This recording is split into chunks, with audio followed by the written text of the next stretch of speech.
Ladies and gentlemen, thank you so much for being with us today. Kick-off webinar of our Quantera Global 10 years webinar series. We start where it all started in the Netherlands. That's here currently.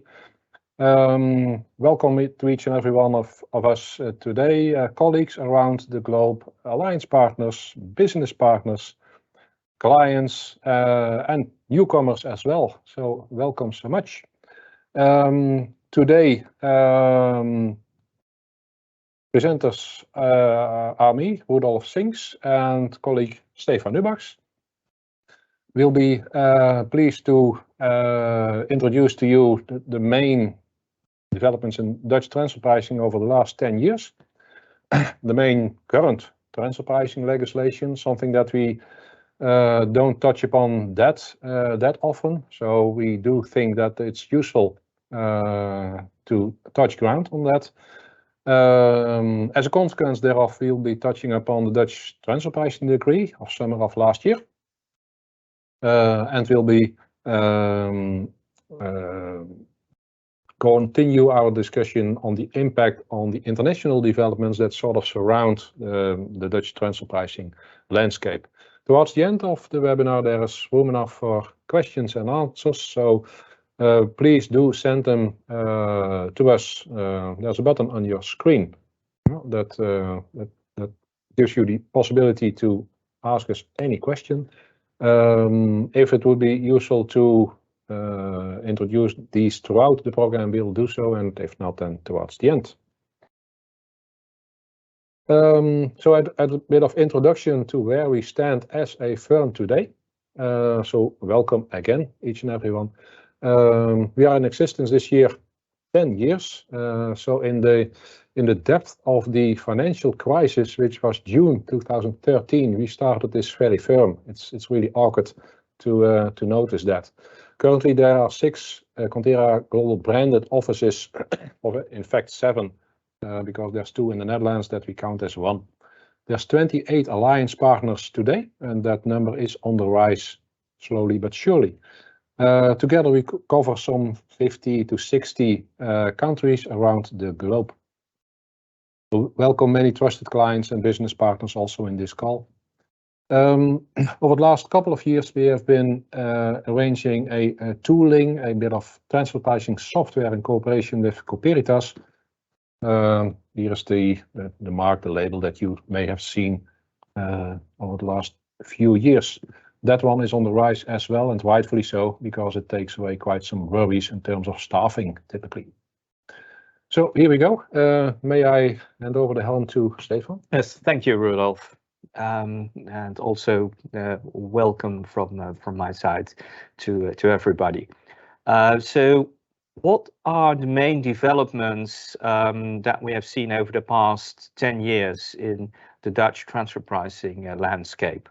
Well, in our first year, we already saw two very important developments. A new TP decree was issued in the Netherlands, but of course the most important development was the adoption of the BAPAs action plan by the OECD, which was at that time quite new.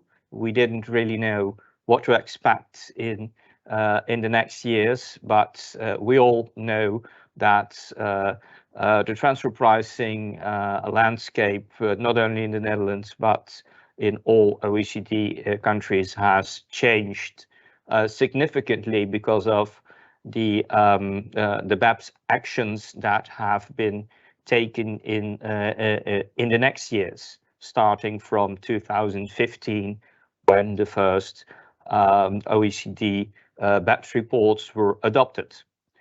Following the OECD actions, the Netherlands implemented the obligation to draft master file and local file documentation, as well as country-by-country reports, and that was in 2016.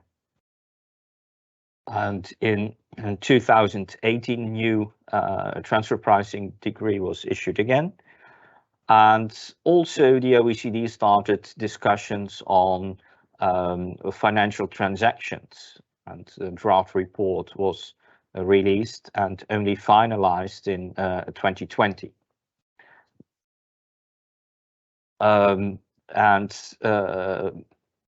Other important developments were at the UN level.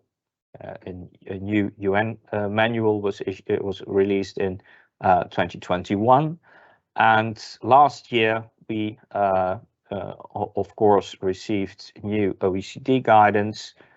In the Netherlands, we also got new legislation that was aimed at the prevention of double non-taxation as a result of mismatches by application of the arm's length principle. And of course, a very important development in the Netherlands was the 2022 transfer pricing decree, which we will discuss later in this webinar. Of course, the transfer pricing developments will not end there. We already know that some important developments are coming in the next years. Last December, Pillar 2 was adopted by the EU, so that will also be implemented in this year, and also ATAP 3 will be implemented. When we then have a look at the main Dutch transfer pricing legislation, we should of course start with the main article in the Dutch Corporate Income Tax Act, which is Article 8b.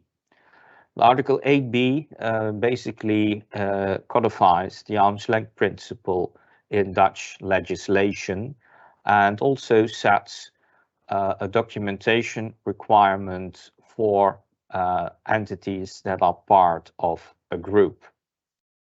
When the article was issued in 2002, the only requirement was that documentation under 8b is form-free. So there are no specific requirements as to the form of the documentation. As I just explained, that changed in 2016 when we got the requirements for master file and local file documentation. However,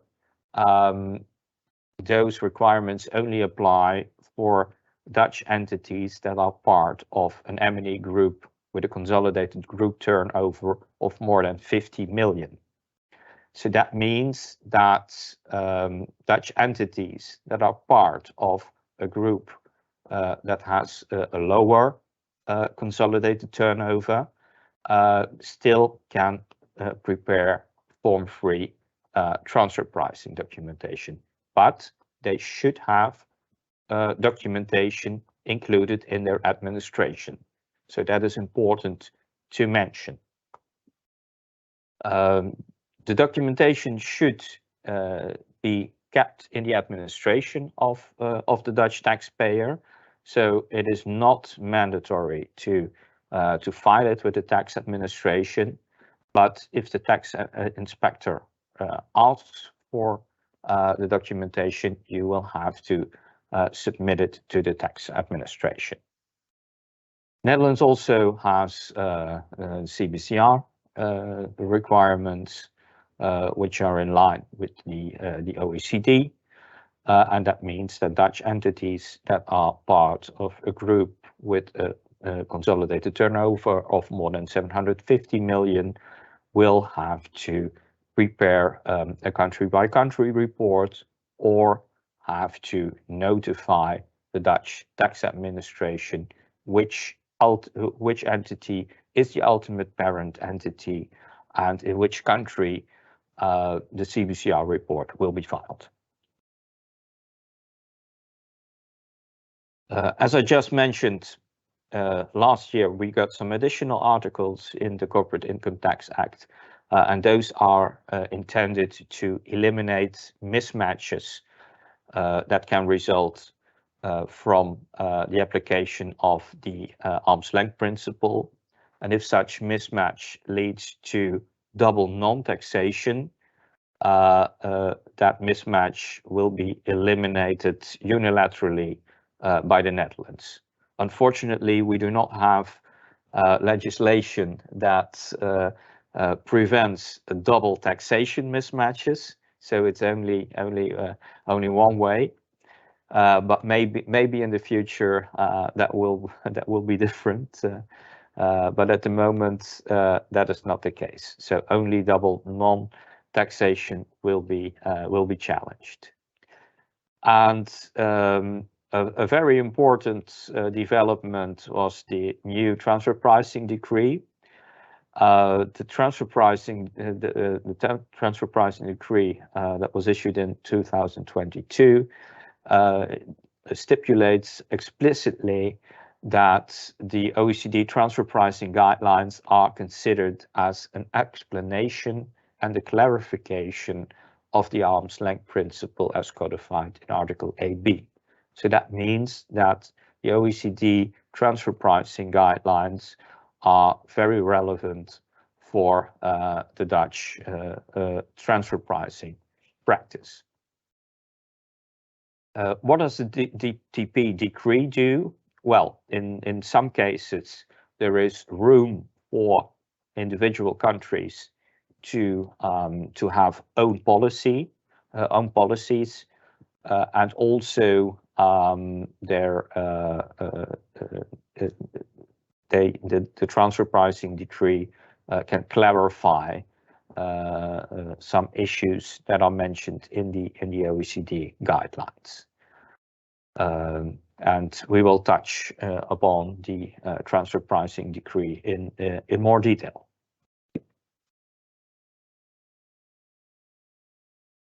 Yeah, perhaps I take over at this point for a brief moment. This very decree, ladies and gentlemen, well, if you're not familiar with the look and feel, this is how it looks like in analog format. But basically, it's 60 pages approximately of quite dense text. So I think in a regular layout, it would easily go beyond 100 pages at this point in time. It's indeed not the very first decree that we have. We have been lucky as to comment on pre-versions of the various decrees, not only this year or last year, 2018, but also 2013. I think 2013 was the first one in a series of decrees where the Dutch tax authorities have brought to the table to identify for the transfer pricing community the areas that they wish us to not touch upon, basically.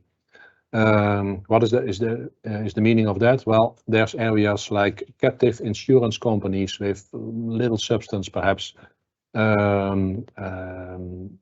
Tax-driven structures like Hong Kong sourcing agencies with high returns typically reported, and so on. So that has been introduced in a 2013 version, 2018 again on certain elements. This very new decree does offer us some more attention, though, on something that we have been seeking for in a number of years, and that's on intercompany financial transactions. This again would be Stefan's field of work. Typically, what I may add from a more generic point of view is that it does interact again with the OECD, their latest reports, their guidelines, chapter 10, that's incorporated in the nowadays OECD guidelines. And I think from a Dutch angle, also the so-called flow-through DVL practice is of importance here. Perhaps, Stefan, you touch upon the key elements. Yes. Well, first of all, the decree covers intercompany loans. And well, basically, well, intercompany loans are treated like any other intercompany transaction. And what is important to know is that you apply a two-sided perspective. So the starting point is the loan agreement, so the legal agreement. But if the economic reality differs from the legal agreement, that economic reality applies. And the two-sided perspective means that in determining whether a loan is at arm's length, whether the conditions of the loan are at arm's length, should be determined from both the borrower's perspective and from the lender's perspective. What does that mean? It means that you will have to look at the options realistically available for both the borrower and the lender. And that means, for example, that the lender can decide to lend his money to this group company, but the lender would also be possible to lend the money to a third party, or to put the money on the bank. So you have to determine whether this is indeed an attractive option for the lender. From the borrower side, something similar applies. You always have to ask yourself the question, what are the options realistically available for the borrowing group entity? So is this loan really attractive for the borrower, and are the conditions similar to what the borrower would have done in a third-party situation? And what you also have to realize that one of the options that can be realistically available is the option not to enter into a loan. So that also has to be taken into account. And as far as loans are concerned, you will also have to examine that what is presented as a loan, so what prima facie looks like a loan, whether that is in reality a loan, or is the financial instrument in fact equity, for example. If that is the case, the loan or part of the loan may have to be requalified into equity for tax purposes. And that can mean that, for example, part of the interest is not deductible. So that has those are some important elements that are also included in the transfer pricing decree. A new element in the 2022 decree is the chapter on financial service entities. And what is new on financial service entities is that the decree makes a distinction between entities that have the full control over risk, and entities that have shared control over risk, and entities that do not have control over risk. What is meant with control over risk? That means that the entity, in this case the financial service entity, should be able to take on the risk and to manage those risks. So the management of the financial service entity should be able to assess whether the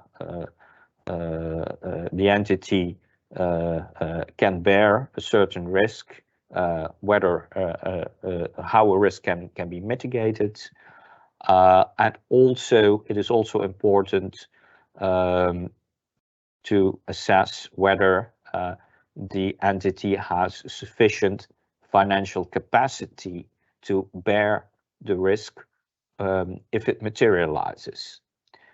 And if the entity does not have the full control over risk or does not have sufficient financial capacity, that can have consequences from a transfer pricing point of view.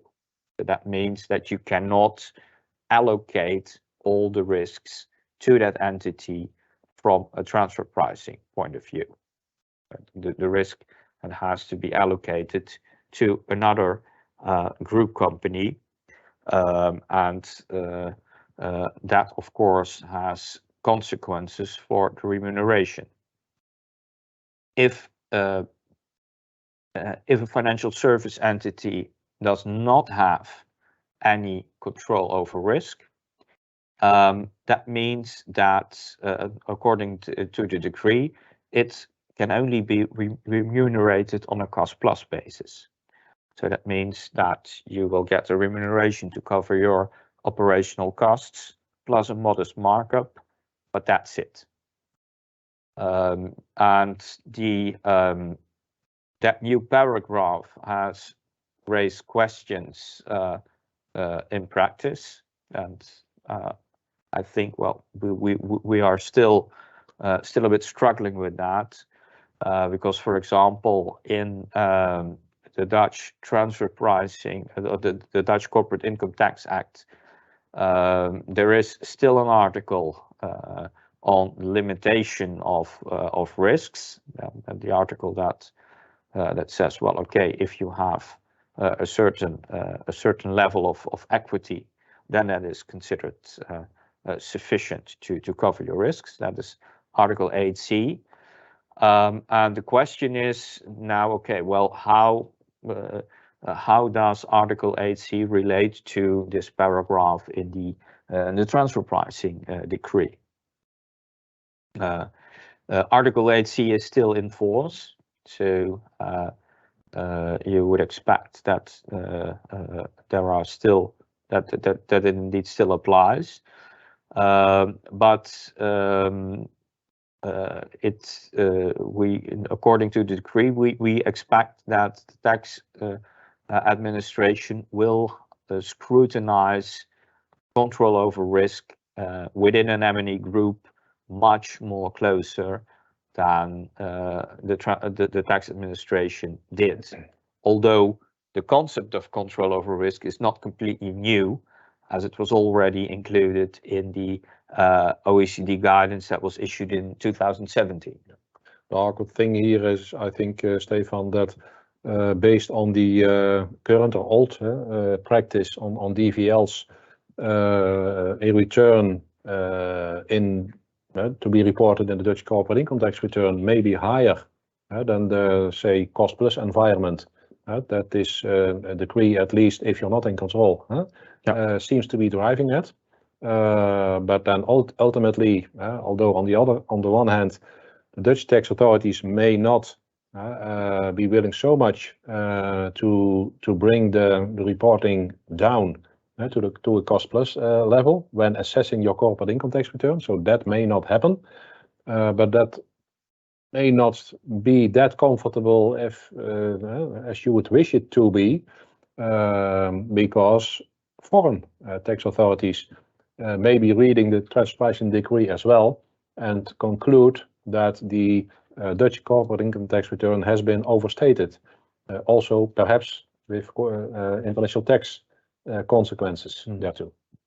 So we are not there yet on this paragraph, and yeah, most likely Article 8C will vanish at a given point in time, and that's also because it's interacting with the ATAT developments at this moment. So okay, I think yeah, next one would be financial guarantees, Stefan. Yeah, maybe briefly touch on financial guarantees. What the decree says about financial guarantees is that you should determine whether it is considered as a service. So you will have to be sure that it is a transaction that justifies a remuneration. And again, you will have to look at the two-sided perspective of the guarantee. So you have to look at both sides of the transaction, and that is important. And especially for explicit guarantees, a remuneration is required. That means that a guarantee fee will have to be determined. Another element in the decree is cash pooling. And what is of course typical of a cash pool is that you do not see cash pools normally in a third-party situation. So that makes a cash pool always, well, a bit awkward to analyze and to determine a correct remuneration. But again, you will have to have a look at both positions of the cash pool manager and the cash pool participant, and look at the options that are realistically available. So as a cash pool participant, you will of course only participate in a cash pool if that is beneficial for you. So if the other alternative is to keep your money on the bank, and that is more favorable to do, you will not participate in the cash pool. However, the good news is that the decree also recognizes that not only the interest level is important in order to determine whether the cash pool participants would be willing to participate in the cash pool, but also other elements can be important. For example, it can offer a liquidity advantage. So if you participate in the cash pool and at a certain moment you require money, it is quite easy to get that money from the cash pool because the entire framework is already in place. It can also be beneficial in a way that you do not have to carry out all kinds of administration yourself. That is done by the cash pool manager, and those elements are also taken into account. What is a very important element in respect of cash pools is that a cash pool is normally a short-term transaction. So what we frequently see in practice is that there are still groups that allow group companies to borrow funds from the cash pool for a considerable time. If that is the case, you risk that the Dutch tax administration will requalify that transaction because it's no longer cash management, but then you are in fact looking at a loan transaction. And if the transaction is a loan, it should also be remunerated like a loan. And that usually means that the interest rate that should be applied is much higher. So if you're dealing with a cash pool, please keep in mind that the term should not be too long. I already discussed the control of risk. Maybe a little something about intercompany services. Well, about that, I think the practice is picking up on the low value add type of services. So this degree identifies, I think, a bit more thoroughly than the last one, when to conclude on such services. But then again, I think it's more written down what the practice already was showing in the last couple of years. It is still important. It goes a bit beyond the degree, I think, to identify whether intercompany services are indeed being performed and recognized as such with the recipient. So that comes first, typically. And secondly, to still identify whether it is a service that is core or whether it's auxiliary, where the safe harbors may come in or not. So that on this one, I think. Yep. I think double non-taxation, Stefan, it does interact with the ABB and so on article. And also, what it also means is that the decree contains a specific paragraph which allows the tax inspector, which is new in the 22 decree, which allows the tax inspector in certain cases to deviate from the policy in the decree in case there is a risk of double non-taxation. So that is quite an awkward paragraph, of course, because normally if you apply the decree and you apply the OECD transfer pricing guidelines, it means that you have chosen an approach that is at arm's length, and you have applied the most appropriate method. So that should be fine, regardless of the of the question whether there is taxation on both sides of the transaction. But the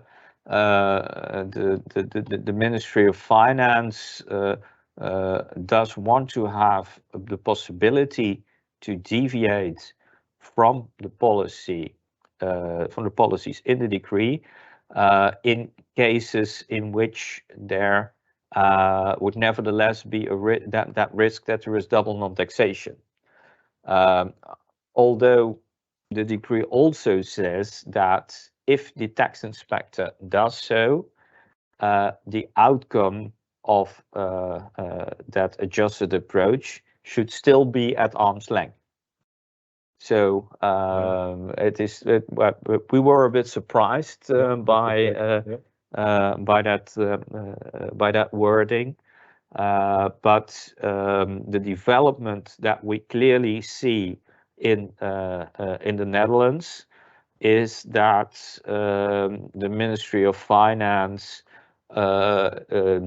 wants to avoid that there is double non-taxation. So a transaction of a profit should be taxed either in the Netherlands or somewhere else. And also the new articles in the Corporate Income Tax Act that intend to eliminate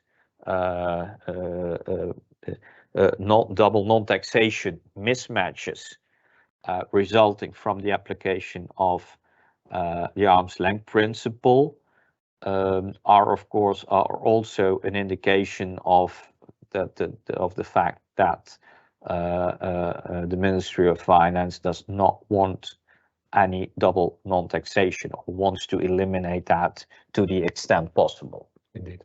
Yeah. There's news about the 8B and so on articles as well. Day before yesterday, I think, Stefan, Dutch Ministry of Finance did give some additional guidance as to capital contributions. So that goes beyond the transfer pricing decree. It's Corporate Income Tax Act again. So we do see that it is a new development with the tax administration, with the Ministry of Finance as well. But it came fast, basically. It did. Yeah. Okay.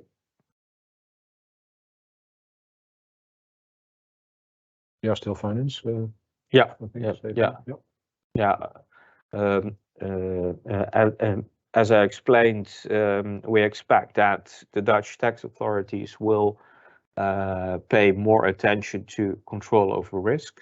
So the development that started in the OECD guidelines in 2017 will continue. The 2022 decree explicitly mentions the importance of control over risk.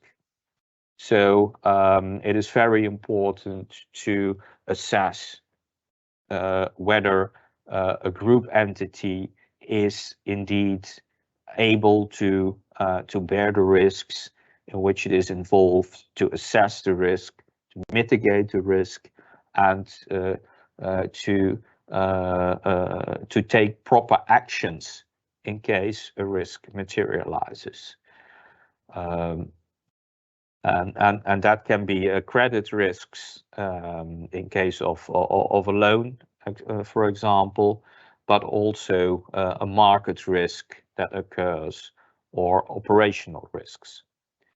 And as I just also explained, when the risk materializes, the entity should have the financial capacity to bear any negative consequences.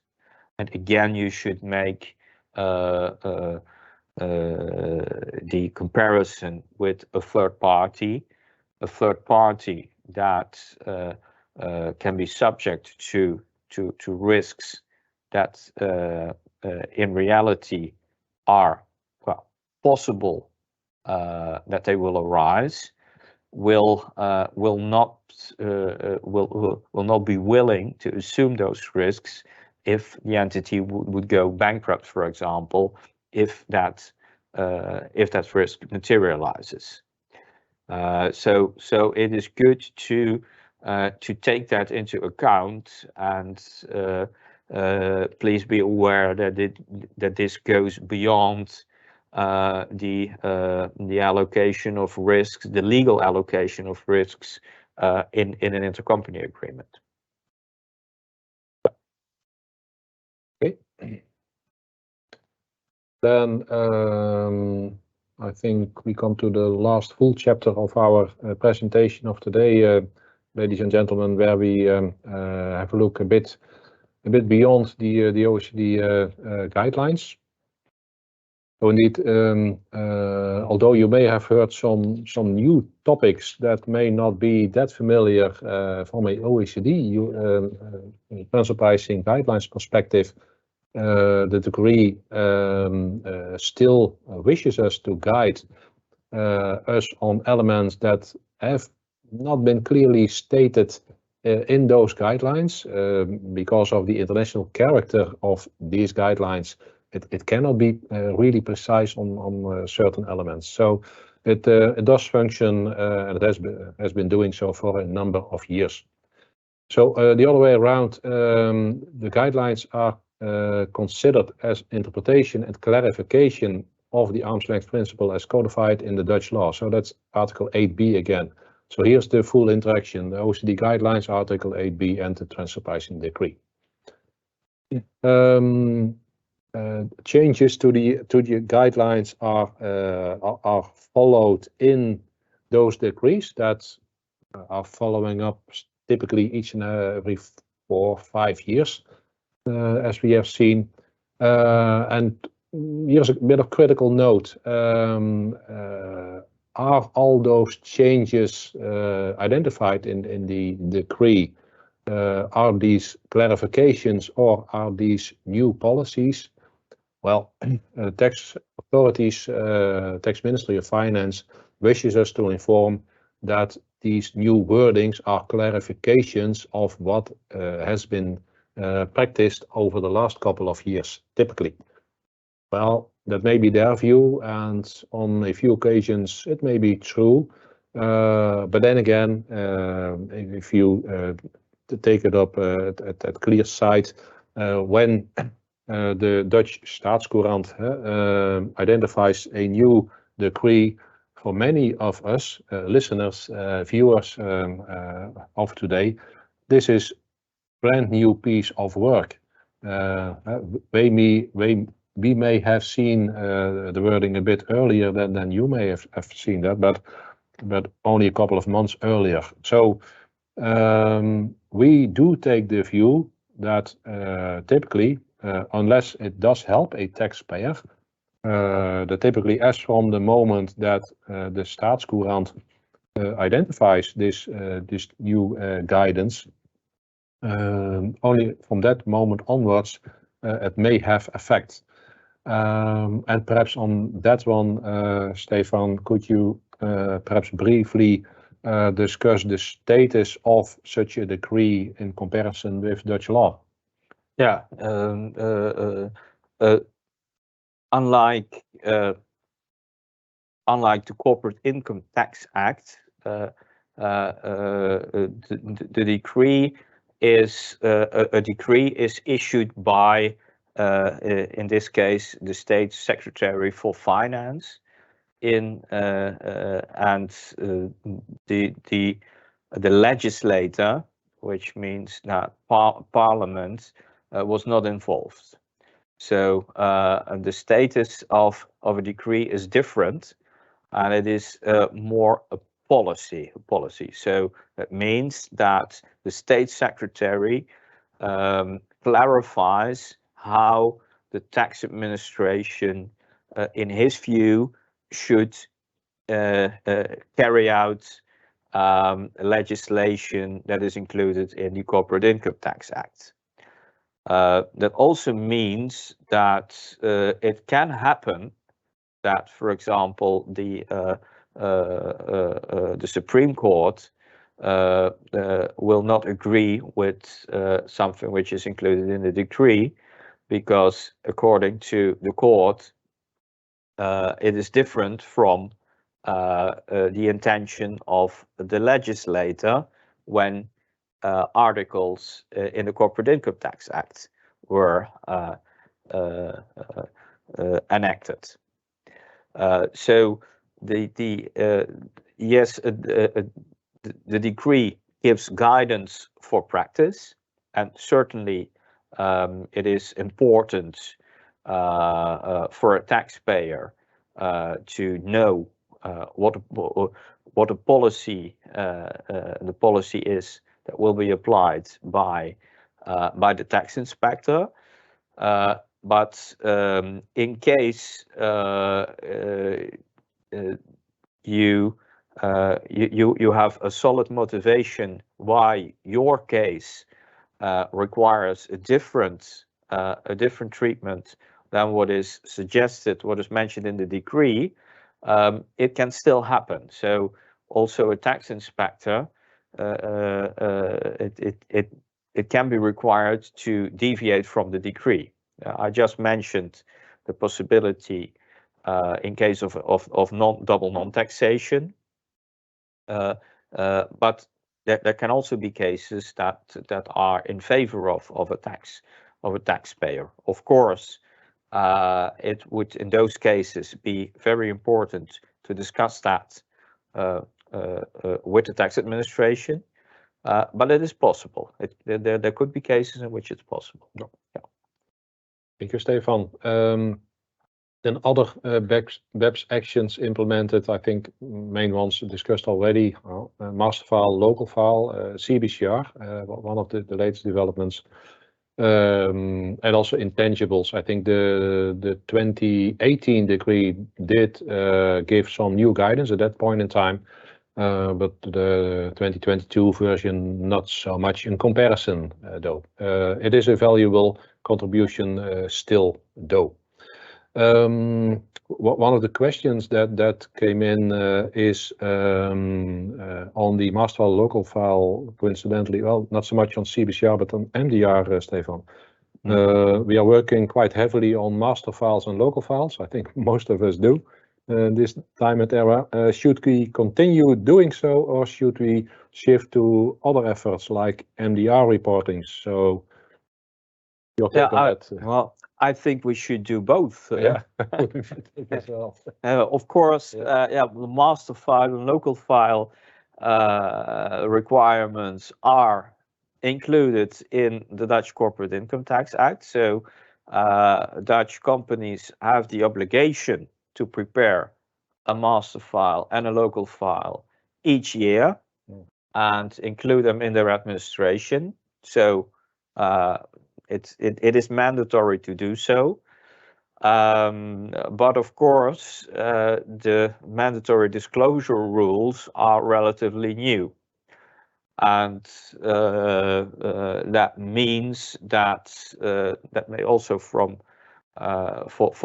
the tax administration, we can expect more or additional focus on those mandatory disclosure rules as well. And it also means that M&E groups should be careful in respect of mandatory disclosure. So if they are involved in a transaction that should be reported, it is important to do that, and also to document it, and maybe also document why you decided not to report something in case of doubt. And especially as far as transfer pricing is concerned, unlike all the other hallmarks under the mandatory disclosure rules, if you fall under any of the hallmarks relating to transfer pricing, you will have to report it, even if there is no tax-driven motive. And that is the main difference between transfer pricing hallmarks and other hallmarks. So even if your transaction is perfectly at arm's length, if you do it for some business reasons, if it makes complete logic, if you fall under any of these hallmarks, it has to be reported. Simple as that. Yeah. Okay. Also a neat one that, well, would fall in this slide, I think. Someone who identifies himself or herself as a tax manager with a foreign M&E, that's non-Dutch, I think, Stefan. I think that the transfer pricing decree is quite unique. Okay. What's the reason for the Dutch tax authorities for this effort? Oh, that's a nice one. So perhaps unlike other countries that may not be performing all that work to come up with 60+ pages on homework, transfer pricing beyond tax law. Indeed, there is quite some effort on that work. What's the reason for the tax authorities doing so? Well, from my point of view, Stefan, listeners, the tax authorities do wish to clarify to the main stakeholders, means M&Es, means tax practice, but also means tax inspectors working on transfer pricing, how they would wish for us to read the interaction between Article 8b and the newer ones on the one hand, and the OECD guidelines on the other. So I think that is the main reason also for tax inspectors. I've been discussing with the Ministry of Finance quite a bit on this latest decree, and it does become clear that also tax inspectors may take their own view on either the guidelines or on the small Article 8b. It's not that complete at all, and bring for us sometimes awkward positions to the table. So that's also a reason why the Dutch Ministry of Finance have put so much effort on that. So far for this slide, I guess. Yep. Some other international developments, Stefan. Yes, of course, Netherlands is an EU member state, and that means that EU regulations and directives apply in the Netherlands. Directives have to be implemented, and of course, we also have to take the case law of the European Court of Justice into account. Well, important developments are, of course, the various anti-tax avoidance directives. We will get the directive in respect of substance, which is the latest one. Pillar 2 is a very important recent development, of course. Which was adopted in December of last year, and will have to be implemented also by the Netherlands. And well, of course, the state aid case law was very relevant for the Netherlands, as for example, Starbucks as that also affected the Dutch ruling practice. And well, I think that's a nice bridge, Rudolf, to the political developments. Yeah, indeed. When looking at the APAs, for instance, on that, we have seen that in summer of 2019, the APA. The Dutch APA ruling practice has become way more strict than it has been in the past. Main effects thereof were that not so much the simple 4 eyes principle was continued at that point in time, means at least 2 tax inspectors would have to be involved. As from that moment onwards, there is a transfer pricing commission, so to say, of 6 people altogether, I think. That is dealing with the APAs, and all of them. That does include as a sidekick also the ATRs, the innovation box, and then other similar decisions that are taken up front. What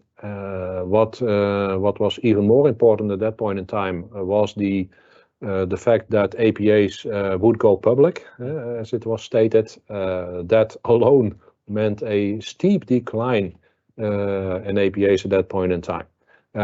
Which was also not that helpful, was that APAs on DVLs, I'll say flow-through companies, were not allowed anymore unless a fair chunk of substance was put into the effort. So that altogether meant a really steep decline. I think some 70-80% in just 1 year, less APAs than years before. That even meant also for us discussing with the APA team, the Ministry of Finance, like, okay, what is the future of APAs?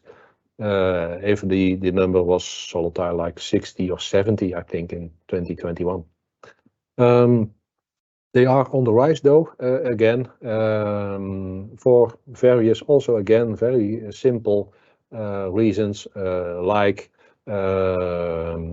APAs going to public. Well, not so much if you look at the APAs as they have gone public these days. They are really thoroughly anonymized. They really are. And it's only a summary. It's summary as well. So it's not a full 8-pager, but it's well, half a page, I think, altogether.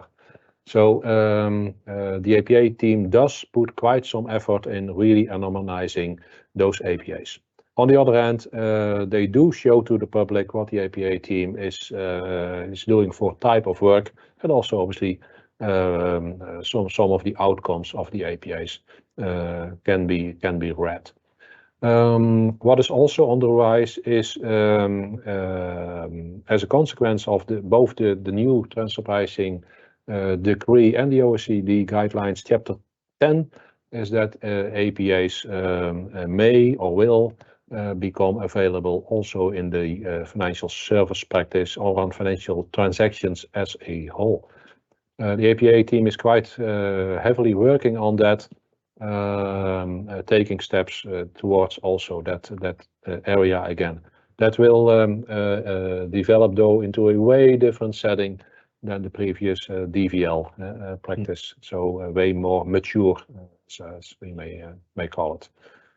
And that also, I think, clarifies one of the other questions that came in, like APA programs will be on the rise or not after summer. Well, I think yes, answer is definitely yes. Okay, any other element that we touched upon on this slide?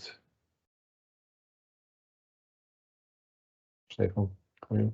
I think, I think we covered the grounds, I think. Huh? Yeah. Okay. Yeah. Questions and answers. We dealt with the 4 or 5 that came in. Just a quick check. No additional ones. Okay. So we have covered questions and answers that came through. Thank you so much for that. Also working towards 5 o'clock over here. So almost there. Ladies and gentlemen, thank you so much for being with us today.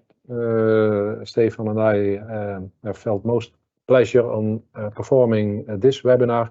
Indeed, it's a kickoff of a monthly return on webinars. Next one on Brazil, 16th of February, 23rd of March, United Kingdom, where our Quantera Global office in London will be performing. 20th of April on Portugal, perhaps in conjunction again with Brazil. 11th of May, Germany, and so on. Apart from these webinars, ladies and gentlemen, please do keep an eye on our regular series on webinars on various transfer pricing topics that may be touched upon a bit deeper than in these countries series. Any interest or question, please do send us an email at the address pointed down below, qgacademy@quanteraglobal.com, and we will be pleased to send you the invitation for these webinars. Any final words from you, Stefan? No. Well, okay.